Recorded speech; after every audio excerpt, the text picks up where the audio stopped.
अब्बा जी इस तरह की बातें ना किया करें, फिर मुझे क्षमा क्षमा आती है। जमा जमा।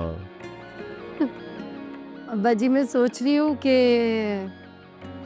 इसी वीकेंड ना इनकी मंगनी करवा देते हैं। आप बताइए। नहीं पुत्र जी, वशमा की मंगनी के साथ ही इनकी मंगनी होगी। आखिर को ये भी तो मेरी बेटी है। हाँ वो मुझसे ज्यादा कोई खुशनसीब होगी भला इस दुनिया में। मैं भी तो हूँ तुम्हारे साथ। हम्म। वैसे मेरा दिल करता है कि वशमा की शादी भी उसकी उसी जगह पे होने। पुत्र जी, आप जाओ आराम करो। आराम? अब्बा जी मैं कौन सा लेंटर गिरा के आया हूँ, सॉरी। चलो जी, थैंक यू अब्बा जी। बाय। थैंक यू किंजा बहन जी। Bye bye. Bye bye. उनका तो भेज दिया आपने। हाँ। अपनी हालत देखिए।